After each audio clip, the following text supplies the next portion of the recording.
Bonjour les amis, j'espère que vous allez bien. Début du match entre le Real Madrid et Talevara, les gars. Talevara, entendez-moi le nom de l'équipe. Une équipe de troisième division. Je suis que toi qui regardes ma vidéo, tu n'es même pas au courant, tu ne connais pas de quelle équipe je parle. Mais dites-vous que c'est l'équipe là qui a failli ridiculiser le grand Real Madrid hier. Le Real se retrouve à un point où tout le monde peut les bousculer, que tu sois une grande équipe ou une équipe de troisième division, même pas deuxième division. Il y a combien d'équipes d'écart entre eux et le grand Real Madrid? Mais c'est eux qui ont failli tenir en échec hier le Real Madrid. Je crois que vous ne réalisez pas l'ampleur. On ne parle pas du, du, du, du, du- d'un petit club. On parle du Real Madrid, 15 Ligues des Champions. Une équipe de troisième division qui ne joue même pas en deuxième division. Il a fallu, je crois bien, un penalty, comme d'habitude, un 2 buts ou un but contre son camp, comme d'habitude, pour que le Real s'en sorte 3-2. La défense du Real, oh, les gars. On disait que le piège du hors-jeu, c'est risqué. Mais aujourd'hui, je me rends compte qu'il n'y a pas une grande différence entre le piège du hors-jeu et une équipe qui ne joue pas le piège du hors-jeu. Parce que vous encaissez le même nombre de buts et de la même façon.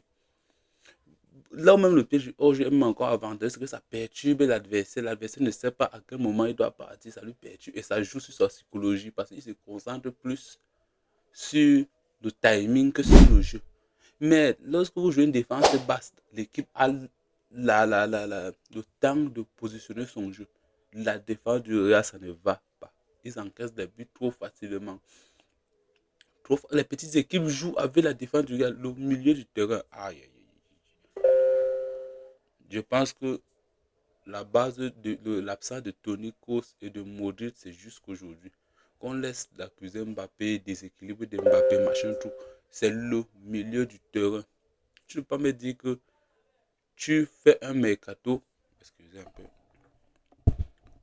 tu perds Modric, tu perds Casemiro, tu perds Toni Kroos, les créateurs, et tu ne les remplaces pas. Ça n'a pas de sens, tu ne les remplaces pas. Normalement, ils devaient se concentrer sur l'achat des milieux compétents. Ça ne peut pas donner. Le milieu du Real aujourd'hui et la défense du Real aujourd'hui, ça ne vaut pas la peine. Ils ne sont pas dignes du Real.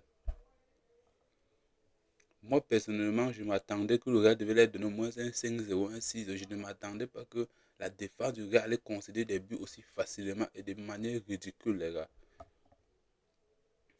Certes, on va dire que c'est l'équipe B. L'équipe B, mais ce sont des professionnels, ils s'entraînent, ils n'ont pas le niveau de la D3. Dites-vous que la Castilla n'a pas encaissé un seul but face à l'équipe là, face à Talevara. Ils n'ont pas encaissé un seul but, mais le Real Madrid a encaissé deux. Ils ont même failli perdre. Hmm. Donc, vraiment, il y a encore les travaux sur cette équipe du Real Madrid. Beaucoup de travaux. Aujourd'hui, je ne peux pas dire que le Real Madrid, c'est une équipe soudée, équilibrée. Il y a encore beaucoup de travaux. Donc, les gars, pensez à vous abonner. Lâchez le pouce bleu sur ce. Peace.